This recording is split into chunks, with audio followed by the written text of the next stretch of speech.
tempo que eu não cantava essa canção, mas ela me foi trazida ao coração enquanto adorávamos ao Senhor. E conforme nós falamos ontem, né, eu comentei com vocês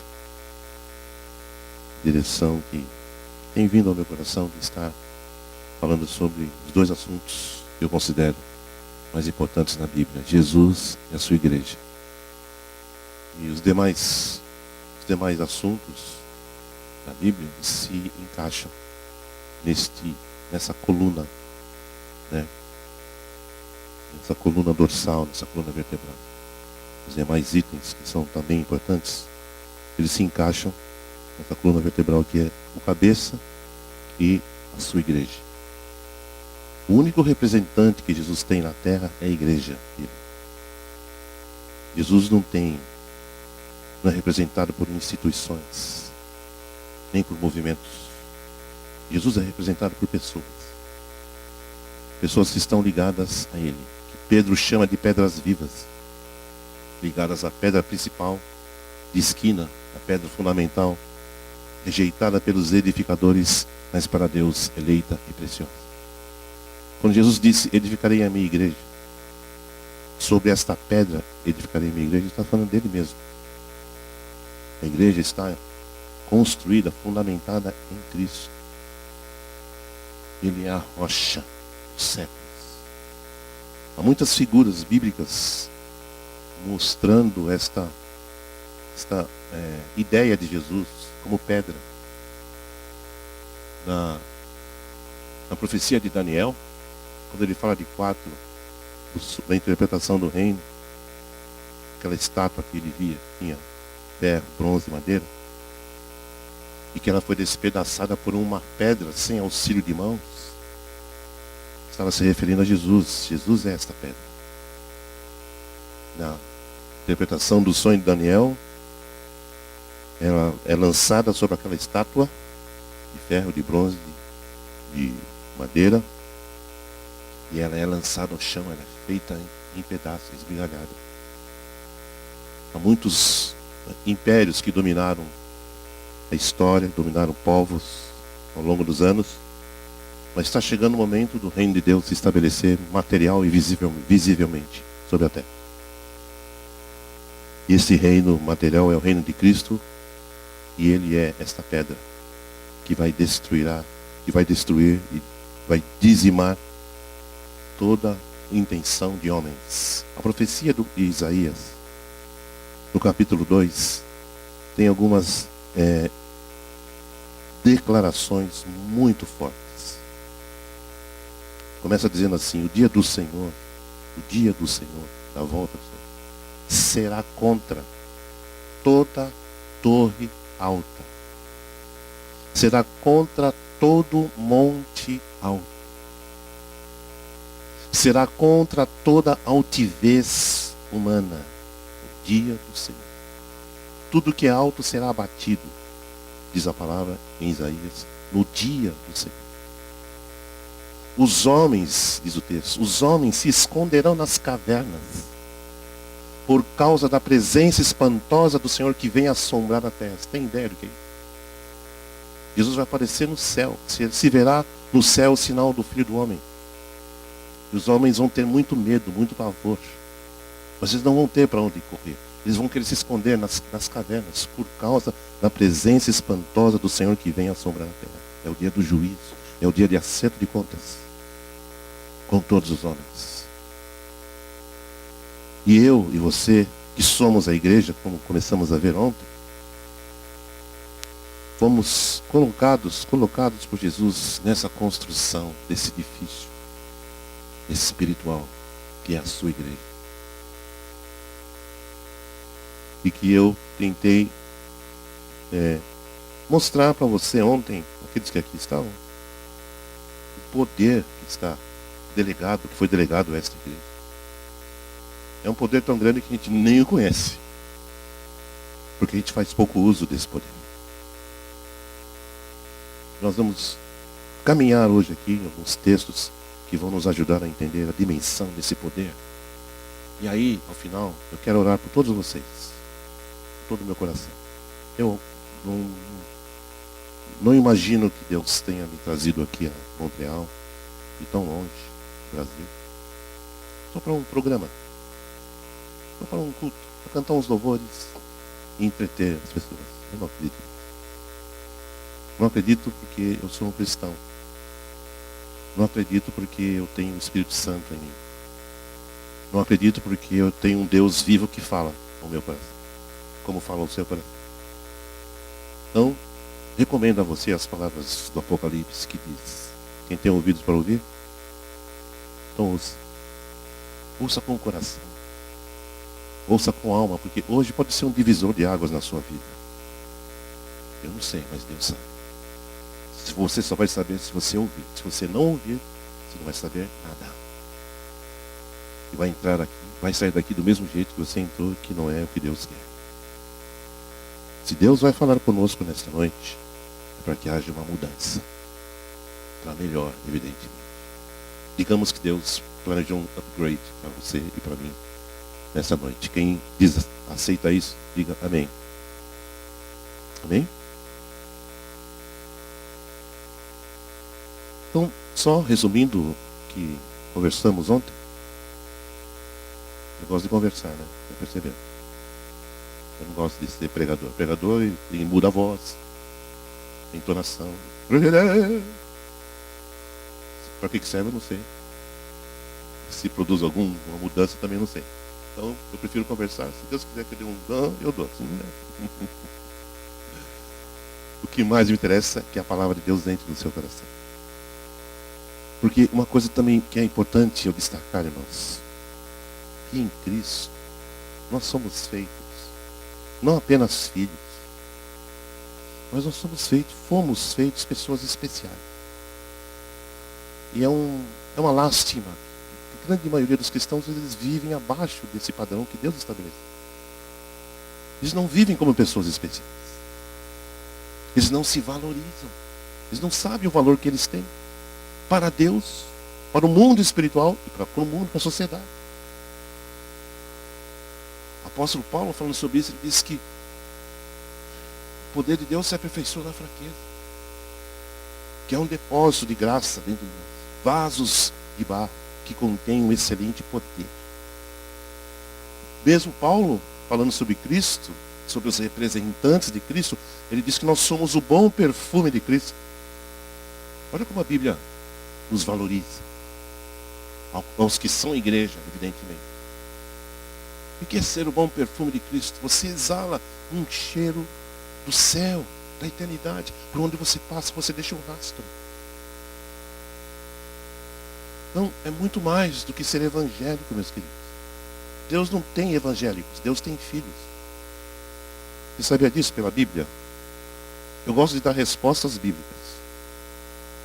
Deus não tem evangélicos. E agora eu vou dizer para você o endereço bíblico disso. Isaías capítulo 1, versículo 2. O Senhor diz: eu criei filhos e exalcei-os, mas eles prevaricaram contra mim. O boi conhece o seu possuidor, o jumento, o dono da sua manjedoura, mas o meu povo não me conhece. Se comparado a boi e jumento, é grave. Isso é fruto da dureza do nosso coração. Deus, não sou eu, não estou xingando ninguém aqui, certo? Eu estou repetindo para você o que a Bíblia diz. Se você quiser conferir, pode conferir. Isaías capítulo 1, versículo 2.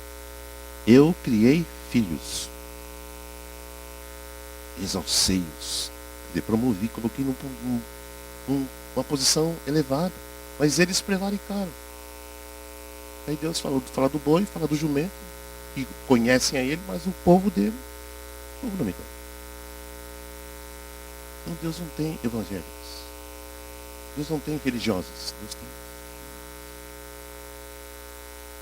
Veio para o que era seu, mas os seus não receberam. Mas a todos quantos o receberam, deu-lhes o poder de serem feitos filhos de Deus, saber aos que creem no seu nome. Os quais não nasceram da carne ainda, mas nasceram do alto, nasceram de Deus. O que é isso, meus irmãos? O que é novo nascimento? É nascer do alto. É justamente ser arrancado do sistema. Arrancado do mundo. chamados para fora, para serem a igreja, para ser um corpo vivo, para serem pedras vivas, para serem casa espiritual, para serem sacerdócio santo. 1 Pedro 2,5. É muita coisa. Dizia ontem que eu não aceito o diabo ficar roubando a gente dessas informações. Que é mais do que é palavra viva. Se posicione à luz disso que eu estou dizendo para você ver a diferença que vai fazer. Ministre isso ao coração dos seus filhos para você ver o que vai acontecer com eles.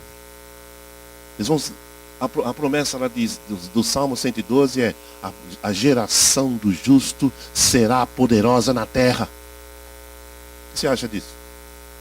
Seus descendentes, ao justo nasce luz nas trevas, e a sua descendência será poderosa. Deus deu a nós filhos para que eles sejam a semente poderosa na terra, para que eles sejam melhores do que nós. Me permitam falar um pouco da minha história nesse sentido. O meu filho mais velho, ele casou-se com uma finlandesa. Eles têm 2 filhos e ele mora na Finlândia. Em 2006 se casaram, há 11 anos ele mora lá.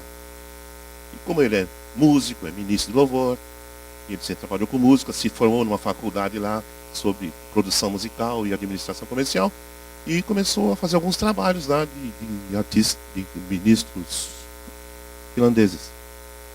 Gravou o primeiro CD dele lá também, em finlandês, evidentemente. Gravou o segundo e o terceiro. E a equipe de louvor com quem ele caminhava, eles se reuniam na casa dele. Era mais ou menos, na época, umas 10, 15 pessoas. Hoje o grupo aumentou, foi para 20. Aumentou um pouco mais, foi para 40. Aí eles sentiram, isso ao longo desses anos, eles sentiram que Deus tinha algo além do que um trabalho de louvor.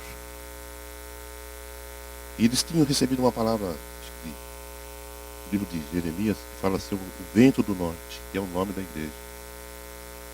North Wind Church, lá na Finlândia.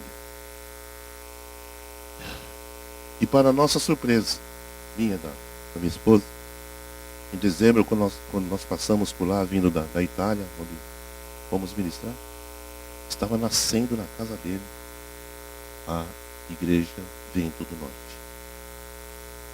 Tinha uma advogada lá, redigindo os termos para registrar na prefeitura. E de dezembro para cá, eles foram crescendo, chegaram a 80 pessoas, e foram crescendo mais um pouquinho, são 120. O Rodrigo e a Sara, minha nora, foram ordenados pastores. Agora, você vai dizer, mas por que você está falando isso? Por que eu estou falando isso? Por causa do que a palavra de Deus diz. A geração dos justos será poderosa na terra. E você que é pai, você que é mãe, em nome de Jesus, eu quero abençoar a sua vida nesta noite e declarar sobre a sua vida, sobre seus filhos, esta promessa. Que ela cumpra-se na vida dos seus filhos e ele seja uma geração, uma descendência poderosa na terra. Que quem falou tem competência para cumprir. Meu filho não é melhor do que ninguém, mas ele foi enviado por Deus. Nunca sonhei, nunca planejei meus filhos casarem-se com estrangeiros, nunca. Mas Deus tinha desenhado esse plano. E só nos comunicou no final da história. Não houve prévia consulta. Ainda bem, né? Que eu sinto falta dele, claro, todo pai sente. Mas eu não quero que ele volte para o Brasil. Que Deus o plantou na Finlândia. Ele é um brasileiro casado com uma finlandesa, que fala o finlandês e que começou uma igreja porque Deus o conduziu. E a equipe de louvor é muito boa. Eles são músicos talentosos, mas eles são de oração, de jejum. E domingo retrasado eles estavam batizando 7 pessoas num lago lá na Finlândia. Pessoas que manifestaram o desejo de serem batizadas nas águas, porque lá é pura aspersão. E a igreja estava lá, o pessoal estava na areia e ele lá no meio da água com os candidatos. E algumas pessoas que viram sentiram também desejo de se batizarem, foram lá, foram 12 batizados. Aí por acaso passou uma muçulmana por ali e viu o movimento e se informou o que estava acontecendo, estão batizando, eu também quero me batizar. E ela foi lá e foi batizada em nome de Jesus. Então, eu estou compartilhando isso para ilustrar que a igreja de Jesus é poderosa. Não importa se nós vamos ser perseguidos, se vamos ser assassinados, não importa, ninguém pode calar a nossa boca. Nós temos uma missão, nós somos plantados nessa terra. Não é o sistema, não é a cultura de Montreal que vai nos fazer calar em nome de Jesus. O Senhor é a minha luz, é a minha salvação, dizia Davi. A quem temerei? O Senhor é a força da minha vida. De quem me recearei? Ainda que a guerra se levantasse contra mim, eu não temeria. Ainda que um exército viesse contra mim, nele confiaria, porque eu sei que no dia da adversidade ele me esconderá no seu pavilhão e à sombra das suas asas eu estarei seguro. Nós estamos em guerra, meus irmãos. Paulo diz que a nossa luta não é contra a carne, não é contra pessoas, não é contra irmãos, é contra hostes espirituais da maldade, contra principados e potestades, mas em todas essas coisas somos mais que vencedores. Então, que o Senhor me ajude a plantar no seu coração uma semente de fé, mas que provoque em você uma reação hoje. Deus está falando hoje, não é para adiar a decisão. Você tem que se posicionar e responder para o Senhor hoje, ou sim ou não. A responsabilidade é sua. A minha parte é trazer a mensagem que o Senhor tem para nós, e eu me incluo nisso. Amém? Então, no Mateus 16 ontem, falávamos do trabalho de Jesus com Pedro. O que foi aquela conversa? Jesus estava preparando Pedro para algo grande. Então nós precisamos de preparo, irmãos. Não é entusiasmo, não é capacidade pessoal. Tem que ter um treinamento. Tem que ter uma visão. Tem que ter uma revelação. Tem que ter uma carga no coração. Tem que ter um amor por Jesus. Tem que ter compaixão das pessoas. Mateus 9 fala, Jesus viu aquela multidão e os via como ovelhas sem pastor. E ele foi movido de íntima compaixão. Nós só vamos abençoar as pessoas dessa cidade se a gente se compadecer delas. Se a gente chorar por elas como Deus chora por elas. Eu ouvi de um pastor, sobre testemunho, de um pastor lá em Dallas, da Gateway Church, um homem maravilhoso, cheio da palavra. Ele tem 5 filhos. E ele enfrentou um drama com um dos filhos dele, uma jovem, pré-adolescente. Teve uma conversa assim, séria com o pai. O pai, é o seguinte, deixa eu falar um negócio para você. Porque a nossa intenção como pastores é ter todos os nossos filhos conosco, na igreja, e convivendo, e crescendo, etc. Ele falou assim, pai, deixa eu falar uma coisa para você. Eu te amo e tal, é legal, mas eu quero dizer para você que eu não sou convertida. Eu não tenho esse negócio que você tem, que a mãe tem. Eu sou assim, então eu queria viver assim do jeito que eu sou. Então primeiro foi um choque, né? Que ele não esperava ouvir isso. Uma criança que ele viu crescer, que ele cuidou, etc. Ele tentou conversar. Não, peraí, deixa eu explicar, é assim. E ela ouvia, mas ela estava firme nas ideias dela. E ela estava sendo sincera, ela não tinha tido uma experiência. Estava tentando passar isso para o pai. E o pai, ele não contestou, ouviu, mas ele foi orar e voltava a conversar com ela e ela irredutível. Aí o coração dele começou a apertar. Ele começou a pensar, e se essa menina morre? Ela vai para o inferno? Ele começou a orar, aquilo foi tomado de uma angústia, e orou, e chorou aos pés do Senhor, e ele fez esta oração. Ao que ponto ele chorou? Senhor, se é o caso da minha filha ir para o inferno, então quero te pedir que o Senhor me mande a mim e poupe a vida dela e salve. Nunca ouvi uma oração dessas. Mas ele fez um momento assim, terminal, de um esforço, de um empenho que não tinha mais o que fazer, o que falar, porque ela estava falando da realidade do coração dela. Não tinha uma experiência com você. E aí Deus interveio, fez o milagre e alcançou o coração dessa moça. E eu estou dizendo isso, meus amados, porque esse é o sentimento que Deus quer que eu tenha em relação às pessoas que não conhecem. Se eles foram para o inferno, manda eu então, para que eles sejam poupados. Isso chama-se o bom pastor da vida pela ovelha. E nesse sentido, todos nós somos pastores. Não, mas eu não tenho credencial. Não estou falando disso. Estou falando de atitude. Estou falando de coração. Estou falando de carga. Porque eu e você, sendo ou não pastores, estaremos diante do tribunal de Cristo. Mateus 26. Onde o Senhor colocará à sua direita as ovelhas, à sua esquerda os bodes, e dirá: vinde benditos do meu Pai, possuí por herança o reino que vos está preparado desde a fundação do mundo, que eu tive fome, me destes de comer. Tive sede, me destes de beber. Estava nu, me cobriste. Era estrangeiro, me acolheste. Enfermo e na prisão, visitaste-me e foste ver-me. Quando fizemos aqui, quando fizesse um desses, a mim me fizeste. Eu e você estaremos diante desta situação. Jesus não vai perguntar: Ademar, quantos louvores você cantou? Quantos CDs você gravou? Quantas músicas você compôs? Jesus vai perguntar: Ademar, para quem que você deu pão? Ademar, para quem você deu água? Que pessoa nua você cobriu a nudez? Que estrangeiro você acolheu? Que enfermo e aprisionado você visitou e foi ver? Essa vai ser a conversa. Isto é o que Deus espera de mim. Eu sou a videira verdadeira, meu pai o agricultor. Vós sois os ramos. Todo ramo frutífero, meu pai limpa para que dê mais fruto. E toda vara que está em mim não dá fruto, meu pai corta e lança fora.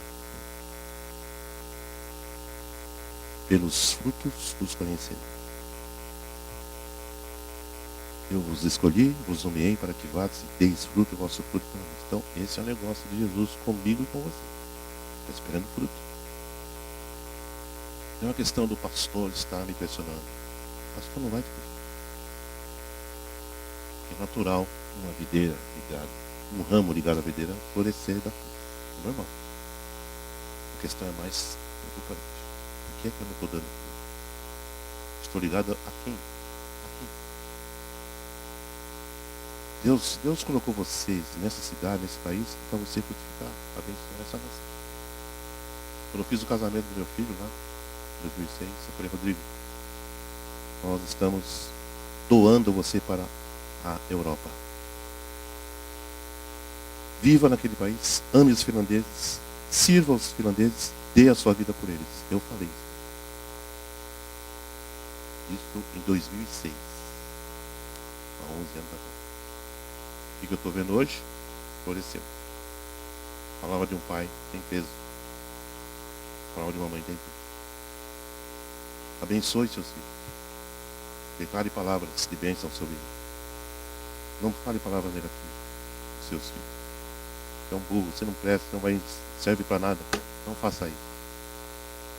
Sob pena de você ser tratado pelo Senhor. Provérbios capítulo 20. Provérbios capítulo 20, versículo 7 diz: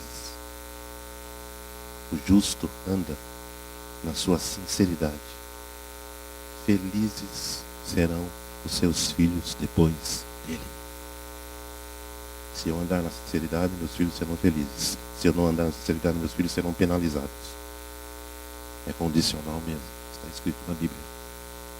O justo anda, vive na integridade. Felizes, abençoados serão os seus filhos depois dele. Preste atenção, pai. Preste atenção, mãe. Como é que você, pai, você, mãe, estão andando diante do Senhor? Isso vai replicar, vai refletir no seu filho e na sua filha. Ninguém muda isso. Deus nos ajude, né?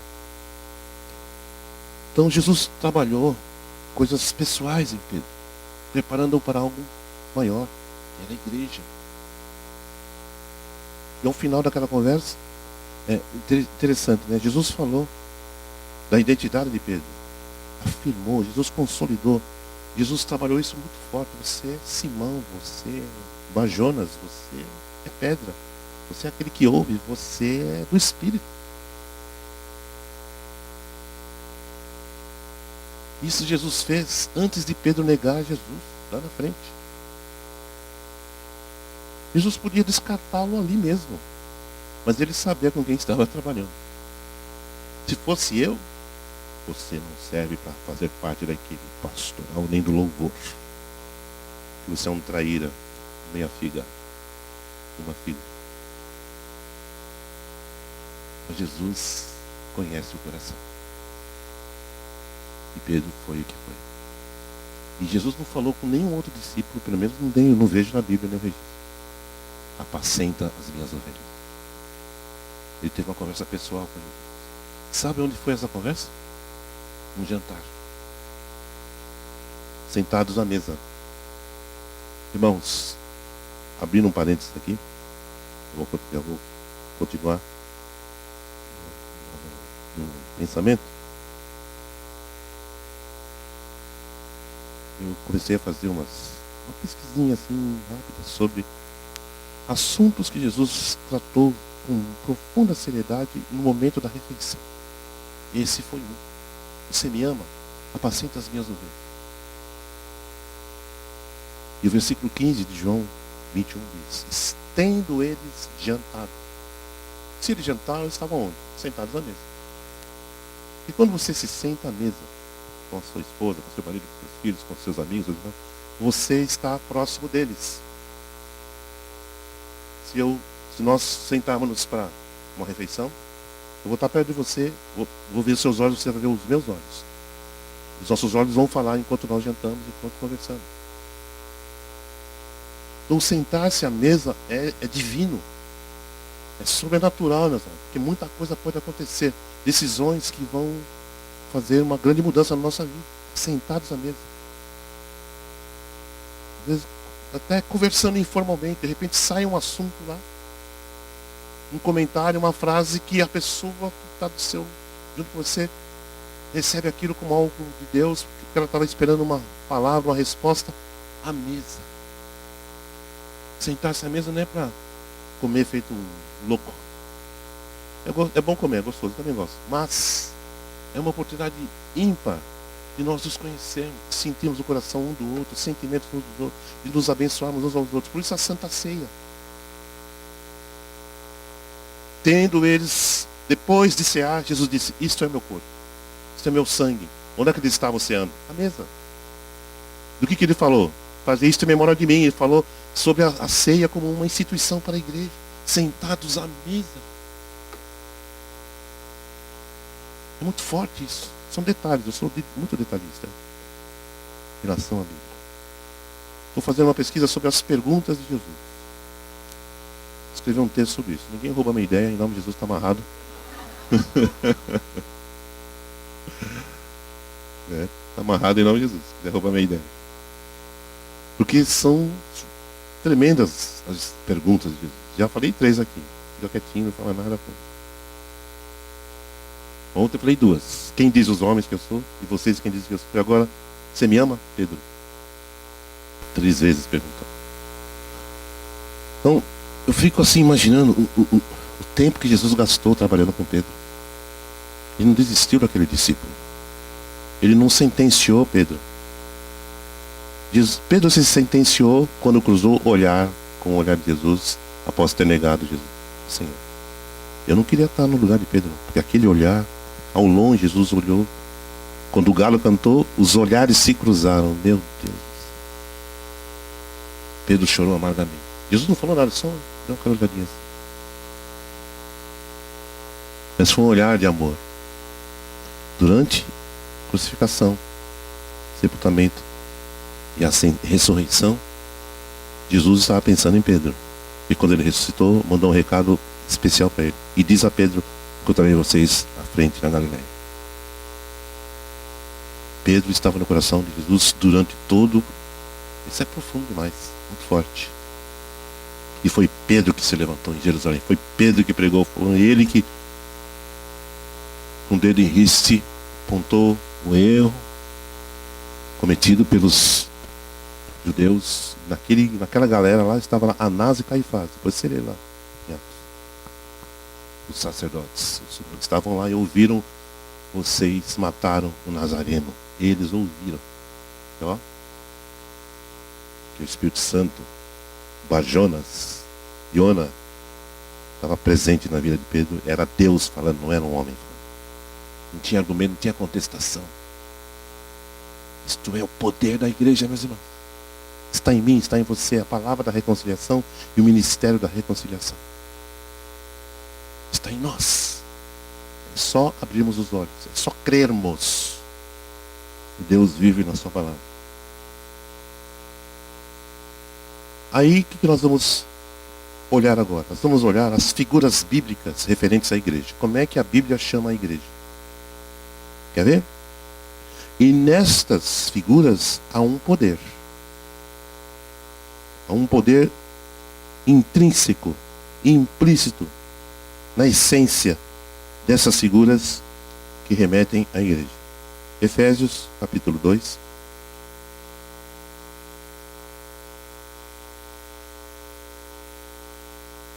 Vocês estão cansados? Posso ir? Ou quer que para? Se quiser eu paro, não tem problema. Efésios 2,19.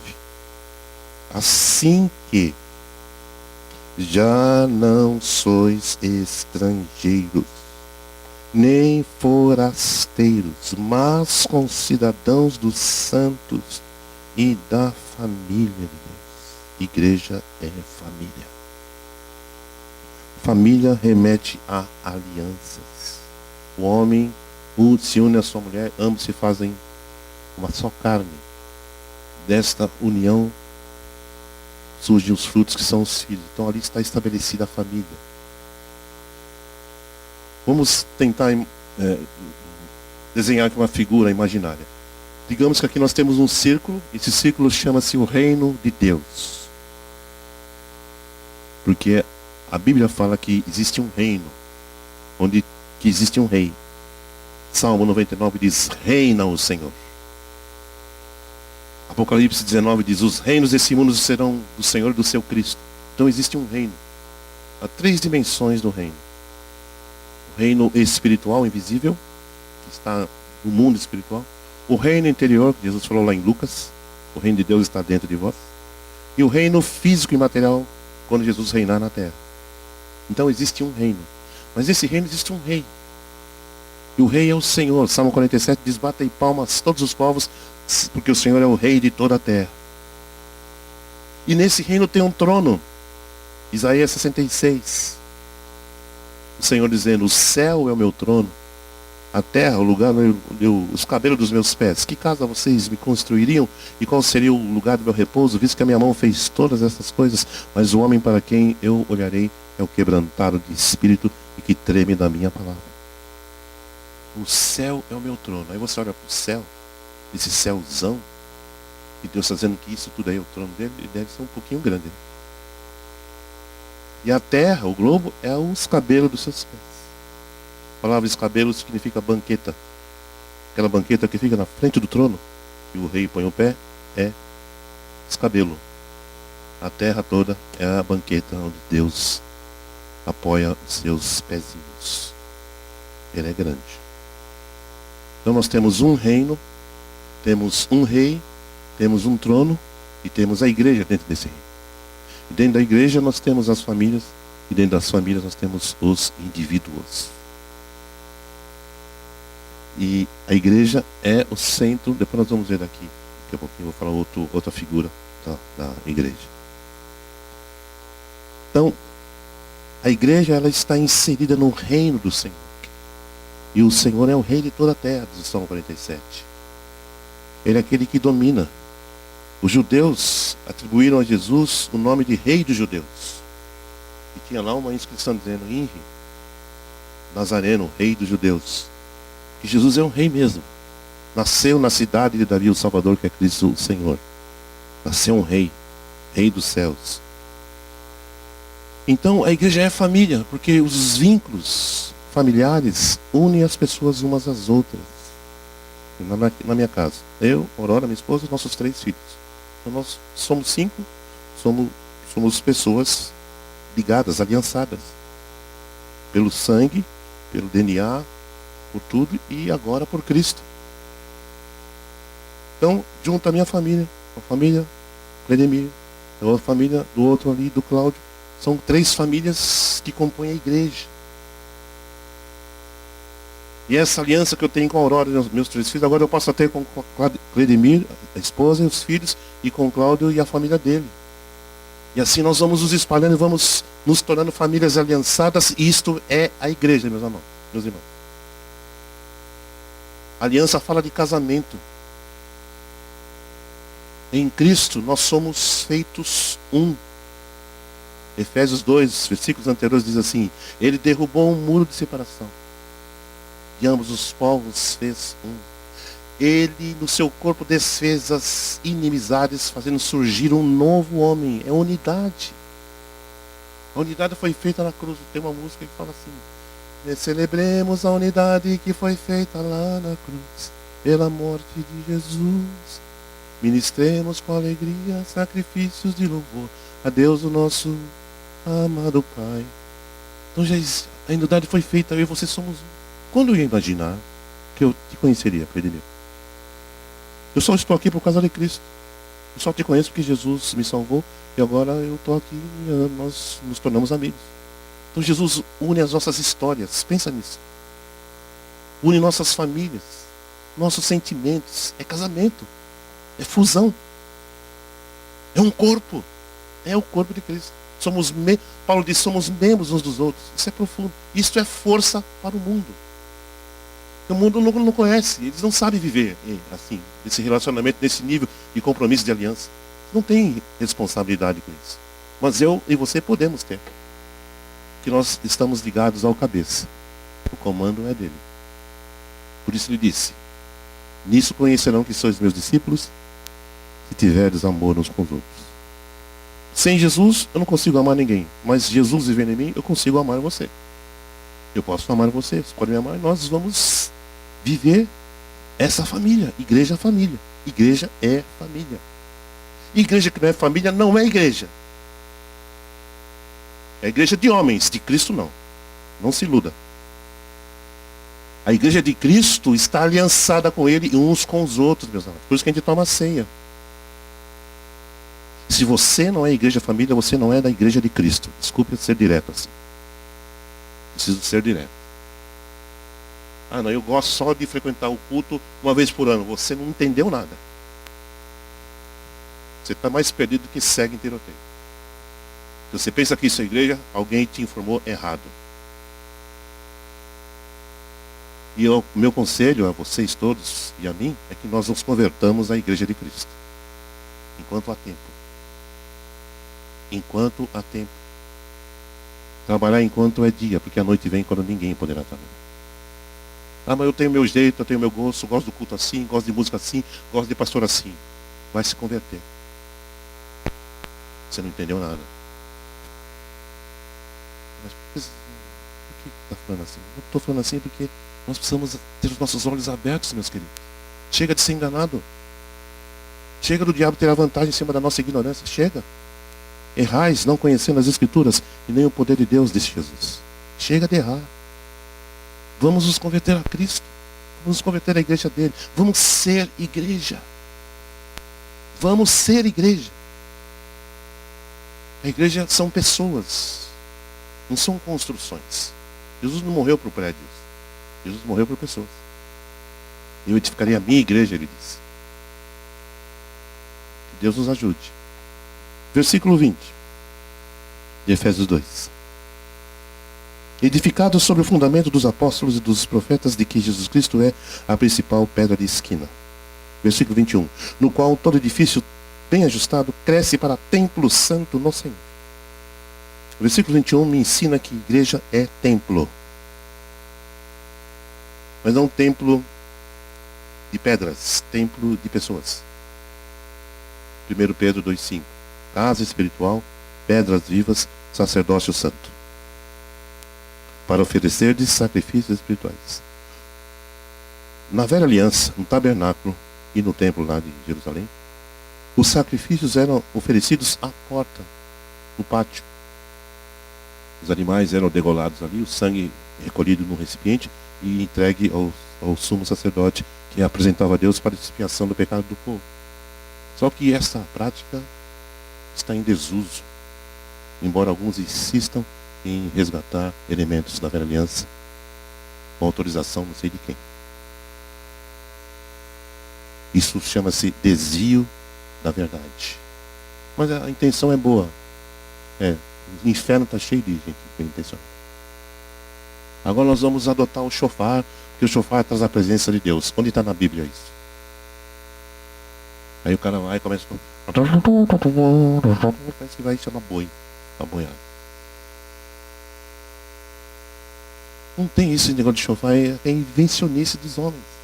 Sabe para quem é dirigida a atenção quando o shofar é tocado? O chofazeiro. Mas chama atenção para ele. Não precisa trazer a presença. Vamos trazer a presença. Como é que é trazer a presença de Deus? Alguém me ensina sobre isso.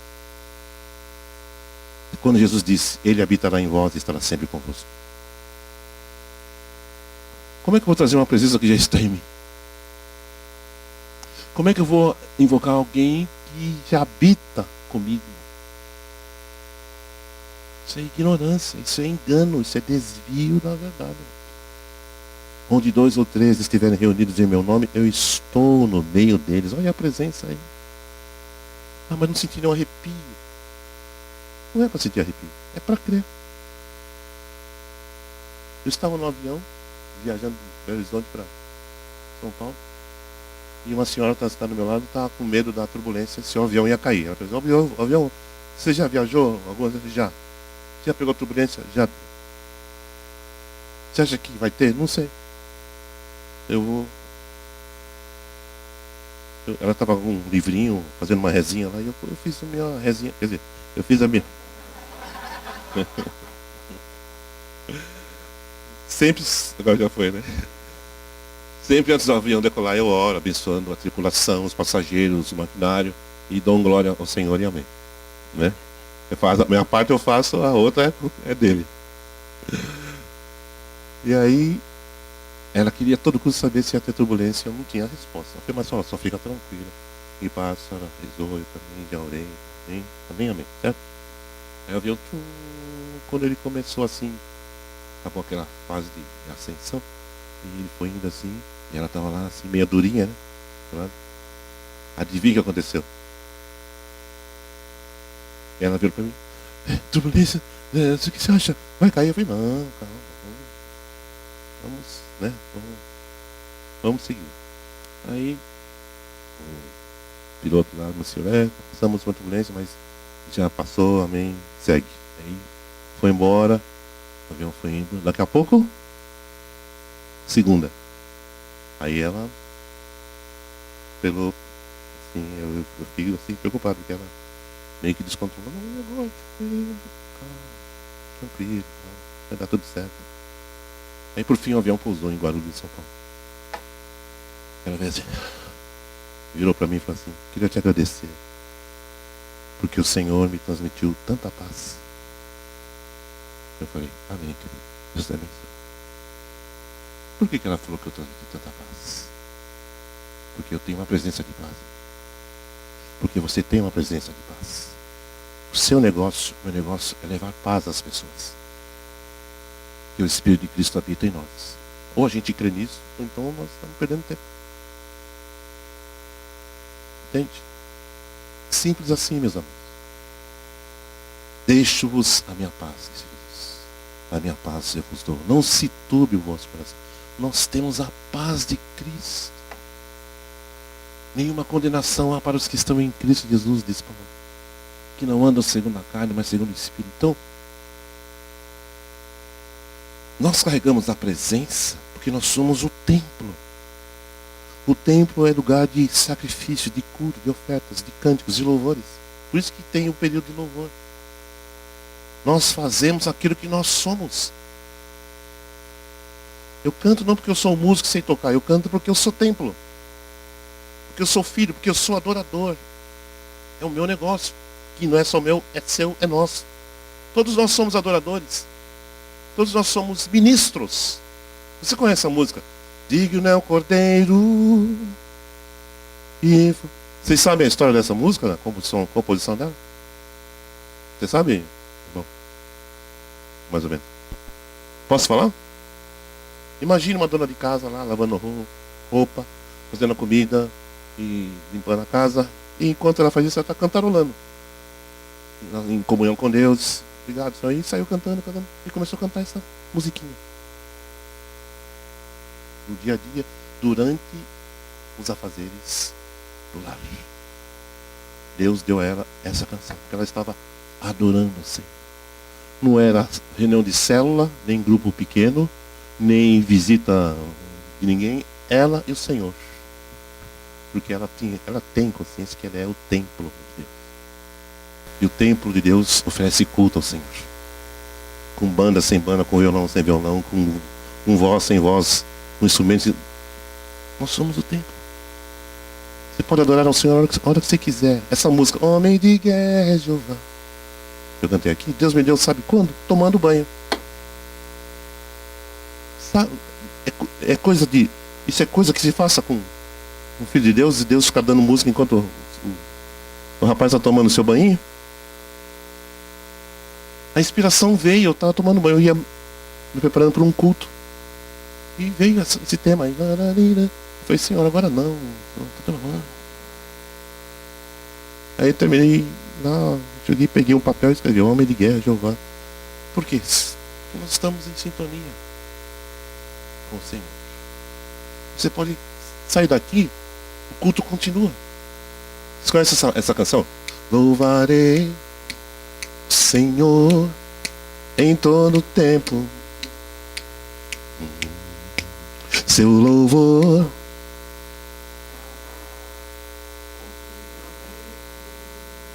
É isso. Eu saio por aquela porta, o culto continua. Eu vou tomar banho, o culto continua.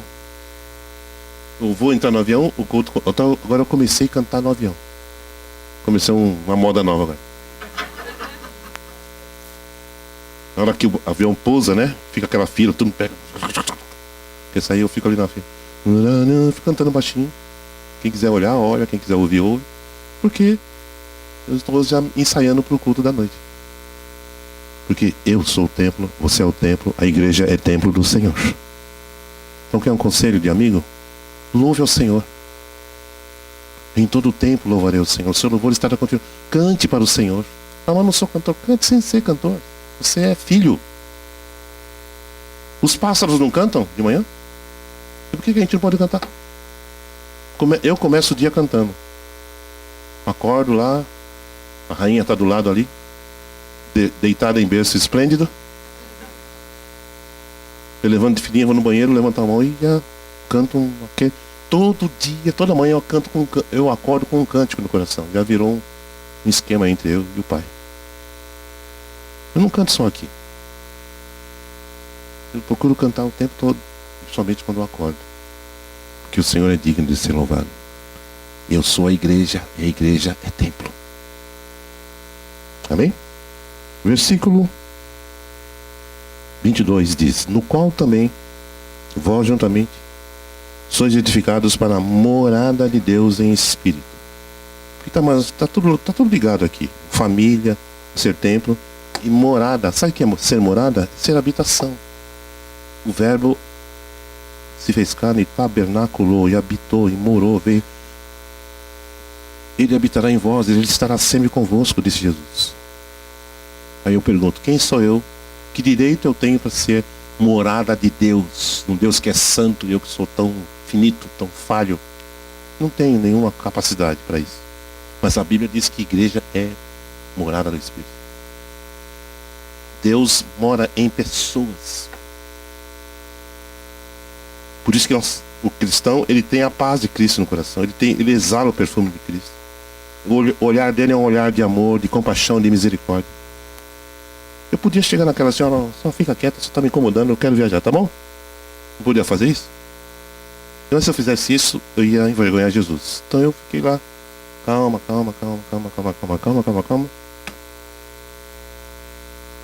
E era, no final, palavras da boca dela. Você me transmitiu paz. Porque o princípio da paz mora aqui. Então, igreja é família. Vamos repetir: igreja é templo. Igreja é morada de Deus. E o quarta figura bíblica que define a igreja, Efésios 4,16 diz: do qual todo o corpo bem ajustado, ligado pelo auxílio de todas as juntas, segundo a justa operação de cada parte, faz o aumento do corpo para a sua edificação em amor. Igreja é corpo. A igreja é o corpo de Cristo. Cristo é o cabeça. E o corpo dele está na terra. E Paulo, falando sobre o corpo, ele diz que nós somos membros uns dos outros. Se esta mão for machucada, todo o sistema de defesa do meu corpo vai migrar para cá para curar a ferida. É automático, é espontâneo. Se alguém do corpo está ferido, nós vamos socorrer aquela pessoa ferida do corpo. Nós vamos curá-la. Nós vamos abraçar, nós vamos acolher, nós vamos orar, nós vamos visitar, nós vamos comprar uma cesta básica, nós vamos socorrer um membro do nosso corpo. Traduzindo numa figura mais direta e também forte, ser membro um do outro significa que nós somos o outro. Eu sou você. Você é eu. Porque eu não posso viver sem essa mão. Corta essa mão, eu não toco mais violão. Não posso viver sem a orelha. Eu preciso de tudo no meu corpo, de você também. A igreja é isso. Nós não podemos viver um sem o outro. Porque nós dependemos uns dos outros. Aí, meus amados, vem ao meu coração um questionamento. Eu vou passar para você agora. Que sentido há tomarmos a Santa Ceia sem a compreensão dessas verdades? Sem falar do risco que nos incorremos. Bebendo o sangue, comendo o pão indignamente. A gente pensa, pecado, eu fiz um pecado essa semana, eu olhei o que eu não tinha que olhar. Não é, esse é pecado, mas isso não é o principal. O pior pecado é não reconhecer o corpo de Cristo. Não reconhecer a igreja. Família, templo, morada e corpo. É desrespeitar isso. É ofender o irmão. É ignorar o irmão. É criticar o irmão. É falar mal do irmão. É falar mal do pastor. É falar mal do Ademar. Pode falar. Eu vou embora mesmo. Vou embora, mas vou voltar. I'll be back. Porque eu sou família aqui. Eu sou família com você. Ninguém é dono da igreja. A igreja só tem um dono. Jesus. Amém? Então, quando eu usei a expressão precisamos nos converter à igreja de Cristo, é isso. Que o diabo quer que a gente viva fora disso. O diabo quer que a gente... No livro de Gálatas, Paulo fala sobre